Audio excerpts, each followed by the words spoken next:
नमस्कार मित्रों, मैं पवन शर्मा आप सबके सामने दोबारा फिर से हाजिर हूँ। हमारी आज की पहली वीडियो हिंदी व्याकरण के लेकर के। आपको पता है जैसा कि इस चैनल पर आपको हिंदी व्याकरण की सभी टॉपिक बिल्कुल निःशुल्क पढ़ाए जाएंगे। तो आज ही हमारी पहली वीडियो है। इस चैनल को ज़्यादा से ज़्यादा सब्सक्राइब करें और वीडियो को लाइक और शेयर करना ना भूलें। यहाँ पर हिंदी के सभी टॉपिक पढ़ाए जाएंगे। आज जो हम टॉपिक पढ़ने वाले हैं, हिंदी की जो शुरुआत होती है हिंदी व्याकरण के अंतर्गत, सबसे पहला टॉपिक जो आज हम पढ़ने वाले हैं वह टॉपिक है आपका वर्ण विचार। वर्ण विचार आज हम हिंदी का पहला टॉपिक आप लोगों के सामने लेकर के आए हैं। वर्ण विचार हम पढ़ने वाले विद्यार्थियों, अपने जितने भी मित्र हैं सब मित्रों को आप इस वीडियो का लिंक शेयर कर दें और वीडियो को लाइक करें, ज्यादा से ज्यादा चैनल को सब्सक्राइब करें ताकि सभी विद्यार्थियों को इसका लाभ मिल सके। जो विद्यार्थी ऑफलाइन नहीं पढ़ सकते या जो मार्केट से या कोचिंग फीस देकर के अध्ययन नहीं कर पा रहे हैं, उन सभी विद्यार्थियों के लिए एक सुनहरा अवसर है कि उनको फ्री में हिंदी व्याकरण पढ़ने को मिल रही है। यहाँ पर इस चैनल के माध्यम से आज हमारी ये पहली क्लास है। तो आज हम पहली क्लास के अंतर्गत हमारा हिंदी का जो पहला टॉपिक है वर्ण विचार, उस पर आज हम चर्चा करने वाले हैं। अधिक से अधिक संख्या में इस वीडियो को शेयर करें। ध्यान रखें, यहाँ पर हिंदी के सभी टॉपिक पढ़ाए जाएंगे और ये जो पहला टॉपिक है वर्ण विचार, इसके बाद में ध्यान रखना जैसे ही हमारा ये टॉपिक कंप्लीट होगा उसके बाद वर्ण विचार की टेस्ट सीरीज भी आपके सामने रखी जाएगी। ध्यान रखना विद्यार्थियों, अधिक से अधिक संख्या में जुड़े चैनल से, चैनल को लाइक करें और वीडियो को लाइक करें और अत्यधिक संख्या में शेयर करें। चलो अब हम ज्यादा बातें नहीं करेंगे, हमारा पहला टॉपिक हम पढ़ने जा रहे हैं वर्ण विचार। यहां पर हम बात करते हैं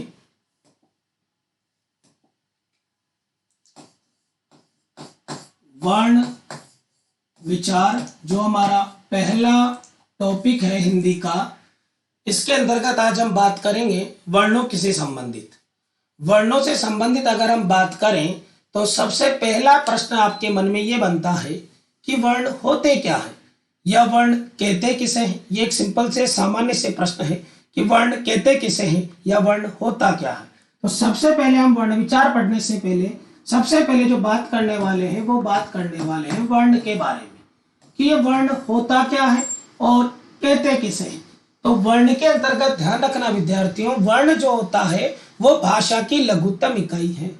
भाषा की क्या है? लघुत्तम इकाई। ध्यान रखना, वर्ण की जो परिभाषा है वो ये है कि भाषा की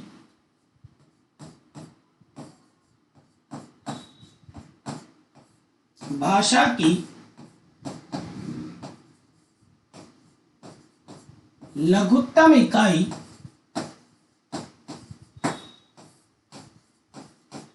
वर्ण कहलाती है।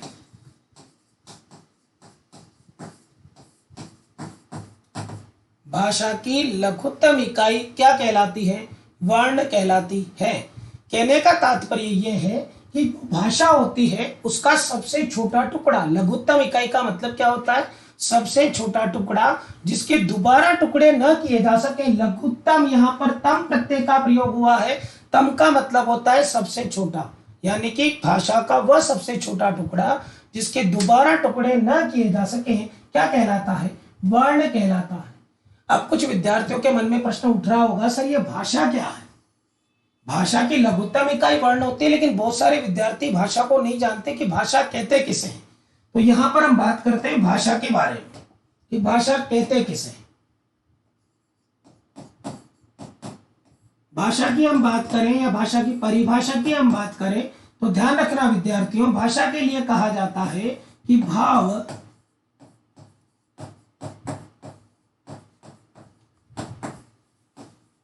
अभिव्यक्ति का माध्यम। भाव की अभिव्यक्ति का माध्यम जो है वो क्या कहलाता है? भाषा कहलाता है। भाव अभिव्यक्ति का माध्यम भाषा कहलाता है। भावों की अभिव्यक्ति, भाव का मतलब क्या होता है? भाव का मतलब होता है मन के विचार। आप किस तरीके से अपने मन के विचारों को क्या कर रहे हो? अभिव्यक्त कर रहे हो। अभिव्यक्त का मतलब होता है आदान प्रदान करना। अभिव्यक्ति का मतलब क्या होगा? आदान प्रदान। आदान प्रदान का मतलब मैं अपने विचार आप लोगों के सामने रख रहा हूं। तो मैं जो अपने विचार आप लोगों के सामने रख रहा हूं, उसका जो माध्यम है यानी उसका जो तरीका है विचारों के आदान प्रदान का, वही क्या है, मेरी भाषा है। तो परिभाषा आपको समझ में आ गई होगी कि भाव अभिव्यक्ति का जो माध्यम है वही क्या कहलाता है, भाषा कहलाता है। ये जो भाषा होती है, इस भाषा के कुछ प्रकार होते हैं, यानी कि हम बात करें भाषा के प्रकार की।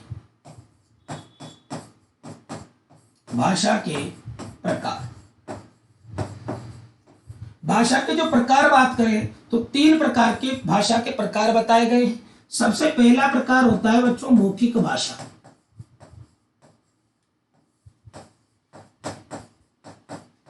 दूसरे नंबर पर होता है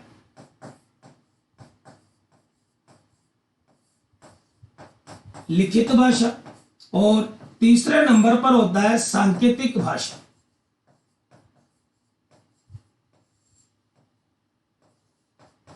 भाषा के 3 प्रकार प्रचलित है, पहला मौखिक भाषा, दूसरा लिखित भाषा और तीसरा सांकेतिक भाषा।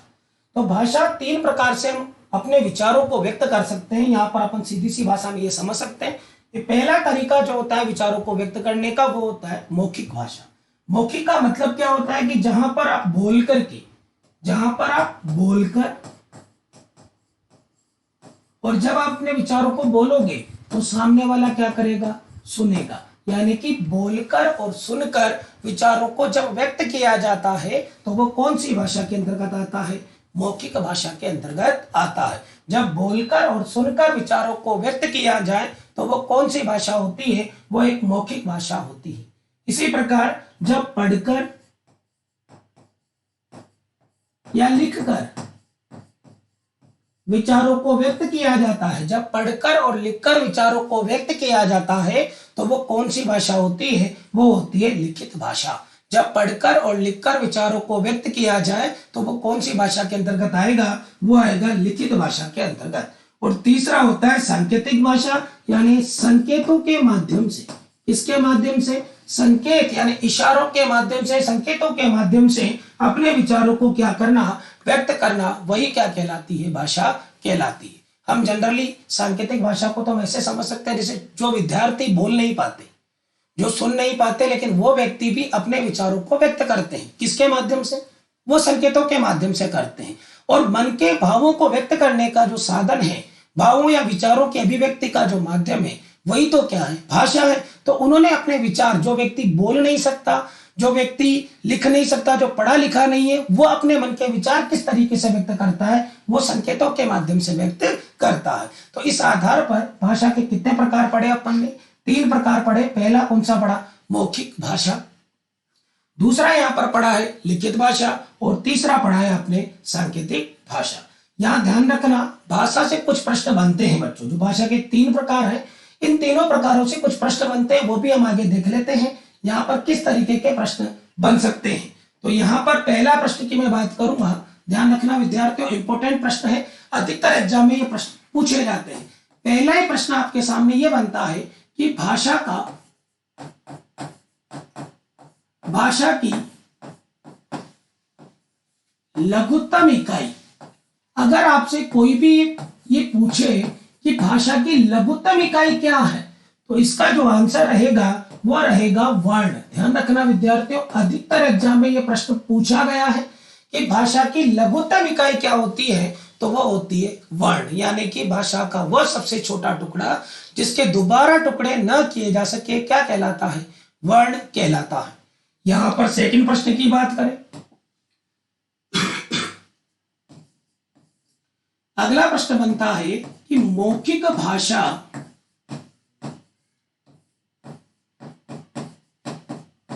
की लघुत्तम इकाई।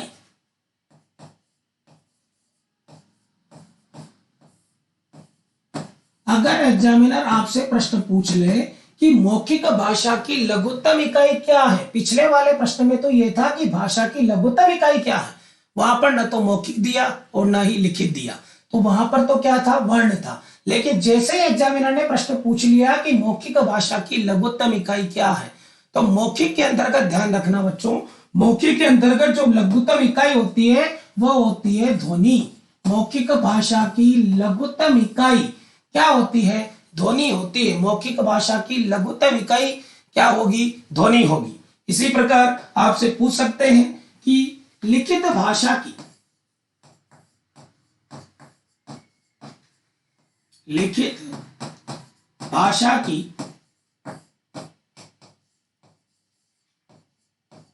लघुत्तम इकाई। अब यहां पर आपसे पूछ लिया कि लिखित भाषा की लघुत्तम इकाई बताओ। ध्वनि तो होती है बोलने में, जब हम बोल रहे हैं, कोई भी सेंटेंस बोल रहे हैं, कोई वाक्य बोल रहे हैं, उनका सबसे छोटा टुकड़ा कहलाता है ध्वनि। उसी प्रकार लिखित भाषा यानी लिखना, तो लिखी हुई एक कोई पुस्तक है, उस पुस्तक के अंदर गद्यांश होंगे, पैराग्राफ होंगे, और फिर वो गद्यांश किससे बनता है? वाक्य से बनता है। वाक्य किनसे बनता है? शब्दों से बनता है। तो शब्द किससे बनते हैं? ऐसा कहा जाता है कि लिखित भाषा का जो सबसे छोटा टुकड़ा है वो होता है वर्ण। सबसे छोटा टुकड़ा वर्ण होता है। विद्यार्थी इसको ऐसे समझ लेना, सबसे छोटा होता है वर्ण, और वर्णों का सार्थक समूह ही कहलाता है शब्द। शब्दों का सार्थक विन्यास कहलाता है वाक्य, और वाक्य से क्या बनते हैं? गद्यांश बनते हैं। ध्यान रखना, क्या बनते हैं? गद्यांश यानी कि पैराग्राफ बनते हैं। तो सबसे छोटा टुकड़ा क्या कहलाता है? वर्ण। फिर वर्णों का समूह क्या कहलाता है? शब्द। शब्दों का सार्थक विन्यास क्या बनता है? वाक्य। और बहुत सारे वाक्य मिलकर के क्या बन जाता है? एक पैराग्राफ बन जाता है। यहां तक समझ में आ रहा होगा। आगे हम बात करते हैं कुछ और प्रश्नों की। तो नंबर 4 पर जो प्रश्न बनने वाला है, ध्यान रखना, नंबर 4, एग्जामिनर आपको ऐसे पूछ सकता है कि अर्थ के आधार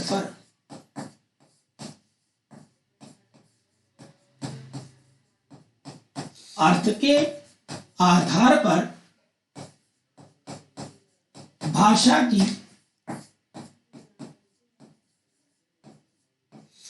लघुत्तम इकाई। अब यहां पर एग्जामिनर ने थोड़ा सा कंफ्यूज कर दिया, आपको शब्द दे दिया अर्थ के आधार पर भाषा की लघुत्तम इकाई। अब वैसे भाषा की लघुत्तम इकाई तो या तो होती है वर्ण, वो होती है लिखित भाषा की, लेकिन एग्जामिनर ने आपसे क्या पूछ लिया कि अर्थ के आधार पर क्या होती है। तो अर्थ के आधार पर से उसका मतलब था कि किसका अर्थ होता है, जिसका अर्थ हो वह सबसे छोटा टुकड़ा। तो इसका जो आंसर रहेगा, याद रखना, वो रहेगा शब्द। अच्छे से समझना, सबसे छोटा टुकड़ा होता है वर्ण, वर्णों का सार्थक समूह क्या बनता है? शब्द। इस चीज को ऐसे समझिए जैसे मैंने लिखा क। अब ये क तो क्या है? एक वर्ण है। क तो क्या है? एक वर्ण है, लेकिन इसका अर्थ नहीं होता। वर्णों का कोई अर्थ नहीं होता बच्चों, वर्णों का कोई भी अर्थ नहीं होता। अर्थ किसका होता है? शब्द का होता है। अर्थ किसका होता है? शब्द का होता है। अनेक, दो या दो से अधिक वर्णों का सार्थक समूह ही क्या कहलाता है? शब्द कहलाता है। तो यहाँ पर अर्थ के आधार पर अगर भाषा की लघुत्तम इकाई आपसे पूछे तो आपका आंसर क्या रहेगा? शब्द रहेगा। कंप्लीट है यहां तक बच्चों। आगे हम बढ़ते हैं। ध्यान रखना, एग्जामिनर आपसे ऑप्शन में शब्द की जगह पद भी दे सकता है। इससे आप कंफ्यूज नहीं होंगे, क्योंकि शब्द को ही क्या कहा जाता है? पद भी कहा जाता है। बहुत सारे एग्जाम के अंदर शब्द की जगह ऑप्शन में क्या दिया गया है?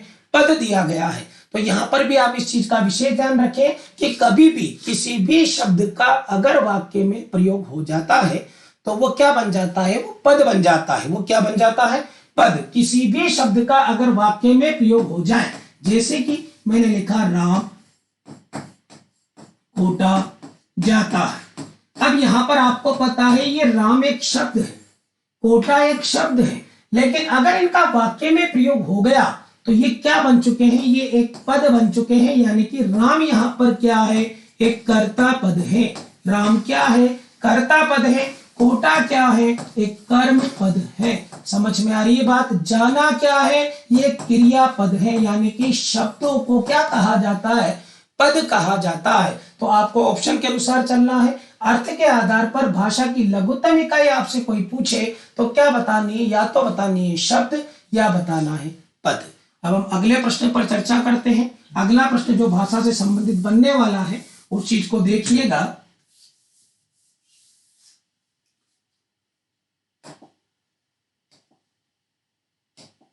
अगला प्रश्न है नंबर 5। ध्यान रखना, एग्जामिनर लैंग्वेज से आपको कंफ्यूज कर सकता है। अगला प्रश्न जो है वो एक प्रश्न ऐसा है, सुनिएगा, बहुत अच्छा प्रश्न है। भाषा की सार्थक, या इसी प्रश्न को एग्जामिनर ऐसे पूछ सकता है, भाषा की लघुत्तम सार्थक इकाई। अब एग्जामिनर ने आपसे पूछ लिया सार्थक इकाई। सार्थक इकाई का मतलब भी वही होता है जो ऊपर लिखा हुआ है, यानी कि अर्थ। सार्थक का मतलब होता है जिसका अर्थ निकले। तो अर्थ के आधार पर भाषा की लघुत्तम इकाई क्या थी? लघुत्तम इकाई थी शब्द। तो इसका आंसर भी आपके पास रहेगा शब्द। प्रश्न को अच्छे से समझ ले। भाषा की लघुत्तम सार्थक इकाई यानी कि जिसका अर्थ निकलता हो तो वो क्या आएगी? शब्द आएगी। इसी प्रकार नंबर 6 पर देखें, एग्जामिनर आपसे पूछ सकता है कि भाव के आधार पर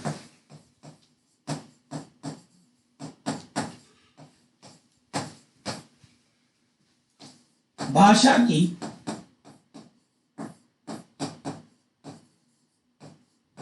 लघुत्तम इकाई। अब इस बार आपसे पूछा है कि भाव के आधार पर, यानी भाव किसमें व्यक्त होते हैं, तो भाव के आधार पर भाषा की जो लघुत्तम इकाई है वो क्या होगी? वाक्य होगी। याद रखना, क्या होगी? वाक्य। ये कुछ प्रश्न है जो भाषा से संबंधित है, लेकिन हर एग्जाम के अंदर पूछे जाते हैं। यहाँ से प्रश्न छोटे छोटे से प्रश्न है। दोबारा फिर मैं रिपीट कर रहा हूं, भाषा की लघुत्तम इकाई पूछे तो क्या बताना है? वर्ण बताना है। मौखिक भाषा की लघुत्तम इकाई आपसे कोई पूछ ले तो क्या बतानी है? ध्वनि बतानी है। इसी प्रकार लिखित भाषा की लघुत्तम इकाई कोई पूछे तो क्या बताना है? वर्ण। अर्थ के आधार पर भाषा की लघुत्तम इकाई पूछे तो क्या बताना है? शब्द या पद बताना है। इसी प्रकार भाषा की लघुत्तम सार्थक इकाई कोई पूछ ले तो क्या बताना है? शब्द बताना है। और भाव के आधार पर भाषा की लघुत्तम इकाई कोई पूछे तो क्या बताना है? वाक्य बताना है। आप जल्दी से नोट कर लें।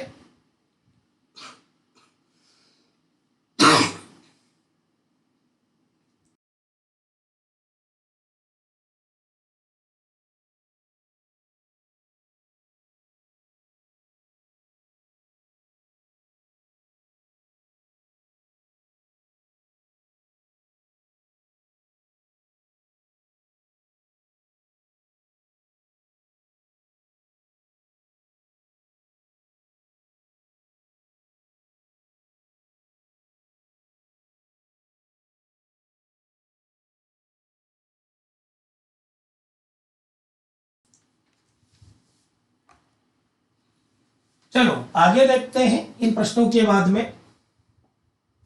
ये भाषा के कुछ प्रकार से संबंधित कुछ प्रश्न थे जो एग्जाम में पूछे जाते हैं, हर एग्जाम में पूछे जाते हैं। यहां पर ही ध्यान रखना, भाषा के प्रकार के बाद में हम बात करें तो भाषा के रूपों से भी प्रश्न आते हैं। भाषा के रूप, एक सामान्य परिचय, हिंदी पढ़ने से पहले, वर्ण विचार पढ़ने से पहले एक सामान्य जानकारी आपको होनी चाहिए वर्णों के बारे में कि वर्ण विचार जो हम पढ़ने वाले वो वर्ण है क्या, और हिंदी विषय जो हम पढ़ना चाह रहे हैं वो हिंदी विषय क्या है। यहां पर बात करते हैं भाषा के रूपों की। तो भाषा के जो रूप है बच्चों, इसमें सबसे पहला रूप जो आता है वो आता है मातृभाषा। पहला जो प्रकार आता है वो आता है मातृभाषा। मातृभाषा का क्या मतलब है? नाम से ही आपको पता लग रहा होगा।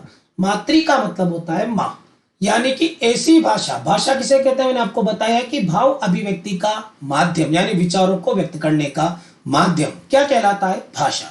तो यहाँ पर पहले ही बात कर रहे हैं अपन मातृभाषा की।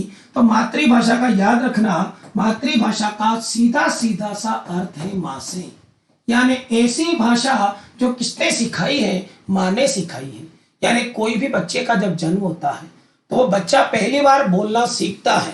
तो जब बच्चा बोलना सीखता है तो उसको बोलने का जो तरीका सिखाता है वो कौन सिखाता है? या तो माँ सिखाती है या परिवार के लोग सिखाते हैं। यानी कि ये बालक की प्रारंभिक भाषा है बच्चों। पहली बात तो ये याद रखना, कौन सी भाषा है? पहली। को किसी भी बच्चे को सर्वप्रथम बोलना कौन सिखाएगा? या तो माँ सिखाएगी या परिवार के लोग सिखाएंगे। तो जो भाषा किसने सिखाई है? माँ अथवा परिवार के लोगों के द्वारा जो भाषा सिखाई जाती है उसे हम कौन सी भाषा कहते हैं? मातृभाषा। नंबर 2 पर आती है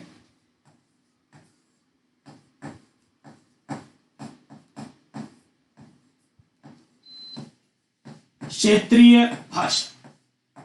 क्षेत्रीय भाषा का क्या मतलब है? क्षेत्रीय भाषा का यह मतलब होता है कि जो आसपास के क्षेत्र में जो भाषा बोली जाती है, हम जिस क्षेत्र में रहते हैं उस क्षेत्र के लोगों के द्वारा, आसपास के लोगों के द्वारा बोलचाल में जो भाषा का प्रयोग किया जाता है उस भाषा को कहते हैं क्षेत्रीय भाषा। जैसे मैं बूंदी क्षेत्र से हूं, तो बूंदी के आसपास, हमारे आसपास जो भाषा बोली जाती है वो भाषा कौन सी है? वो भाषा है हाड़ौती। हमारे आसपास का क्षेत्र हाड़ौती क्षेत्र है और हाड़ौती क्षेत्र के अंतर्गत जो भाषा बोली जाती है वो भाषा क्या है? हाड़ौती भाषा है। उसी भाषा को हम क्या कहेंगे? क्षेत्रीय भाषा कहेंगे, जो हमारे आसपास के लोग जिस भाषा को बोलते हैं। ये जो भाषा है वो क्षेत्र के परिवर्तन के साथ ही बदलती जाती है। जैसे हमारा हाड़ौती क्षेत्र, हम जयपुर साइड चले जाएं या जैसलमेर साइड चले जाएं या भरतपुर साइड चले जाएं, लैंग्वेज में अंतर मिलेगा आपको, क्योंकि जैसे क्षेत्र का परिवर्तन होगा भाषा में भी क्या आ जाएगा? परिवर्तन आ जाएगा। तो दूसरे नंबर पर कौन सी आती है? क्षेत्रीय भाषा, जो क्षेत्र के अनुसार परिवर्तित होती है। यहां पर तीसरे नंबर पर आती है प्रादेशिक भाषा।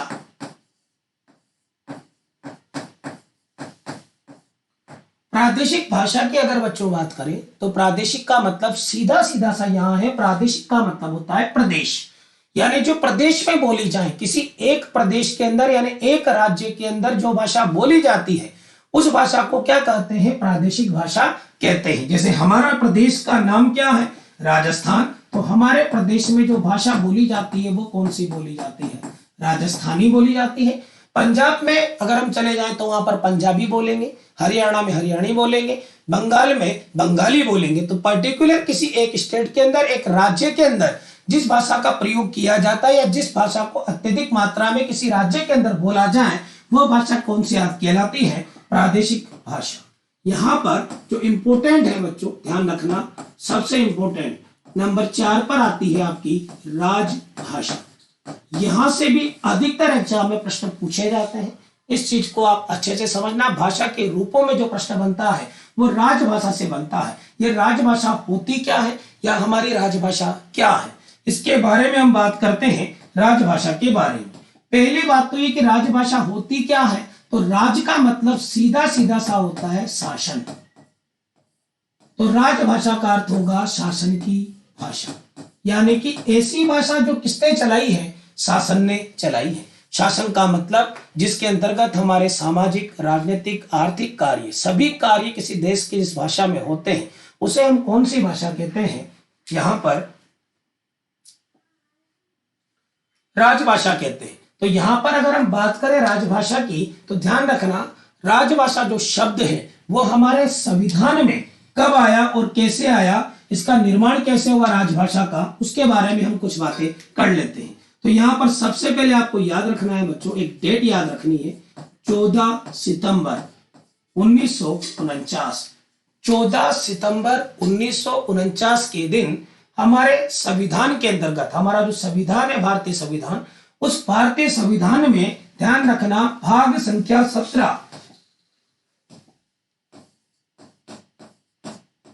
भाग संख्या 17, ये प्रश्न सीधे सीधे से पूछे जाते हैं। ध्यान रखना 14 सितंबर, आपको डेट याद रखनी है, 14 सितंबर 1949 के दिन भारतीय संविधान की भाग संख्या 17। इसके अलावा आपसे पूछे अनुसूची संख्या, तो अनुसूची संख्या याद रखनी है, 8वीं अनुसूची है। और आपसे अगर कोई अनुच्छेद पूछ ले तो अनुच्छेद नंबर 343 से 351 नंबर का जो अनुच्छेद है इसके अंतर्गत राजभाषा संबंधी प्रावधान है। ध्यान रखना, दोबारा बोल रहा हूं, 14 सितंबर 1949 को भारतीय संविधान में भाग संख्या 17 के अंदर अनुसूची संख्या 8 जोड़ी गई और अनुच्छेद नंबर 343 से 351 के अंतर्गत राजभाषा शब्द है कि हिंदी हमारी क्या रहेगी?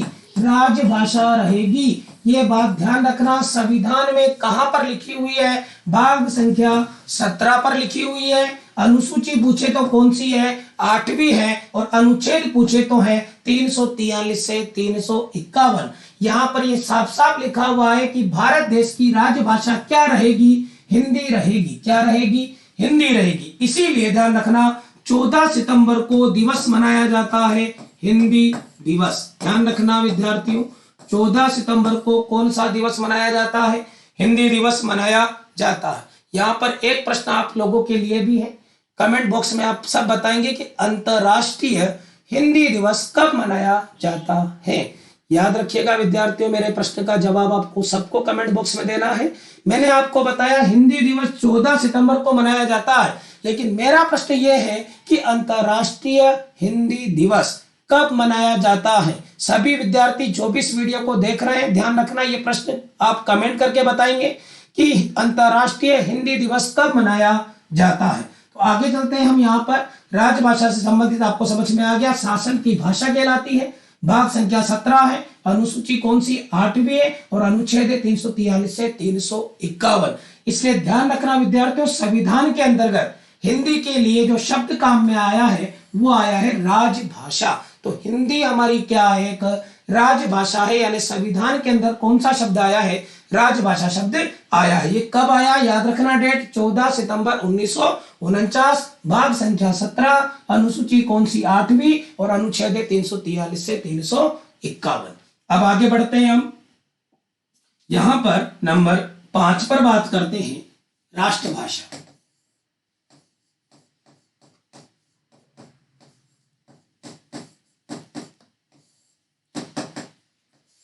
ये राष्ट्रभाषा क्या होती है?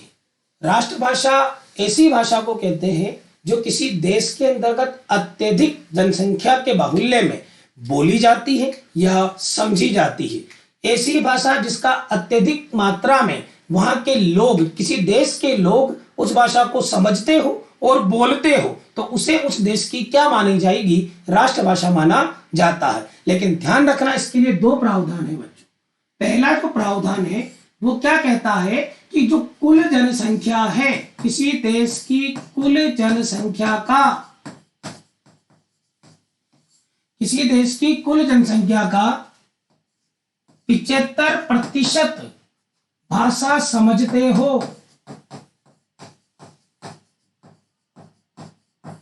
पहला नियम इसके लिए बना हुआ है कि अगर किसी भाषा को राष्ट्रभाषा का दर्जा देना है तो कुल जनसंख्या का 75% लोग उस भाषा को क्या करते हो, समझते हो। इसके अलावा दूसरी बात यह भी है कि कुल जनसंख्या का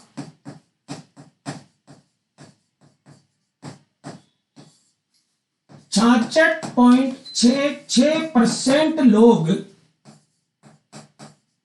भाषा को बोलते हो।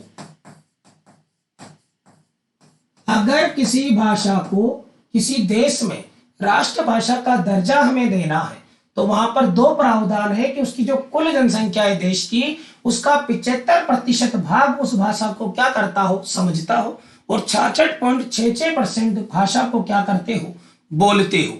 तो ध्यान रखना विद्यार्थियों, हमारे भारत देश के अंदर ऐसी कोई भाषा नहीं है जो इस नियम के अंतर्गत आती हो कि भारत देश में अनेक भाषाएं बोली जाती हैं। अलग अलग स्टेट में, अलग अलग क्षेत्र के अंदर अलग अलग भाषाएं बोली जाती है। उत्तरी भारत में हिंदी को अत्यधिक बोलते हैं, तो दक्षिणी भारत में हिंदी का बाहुल्य कम है।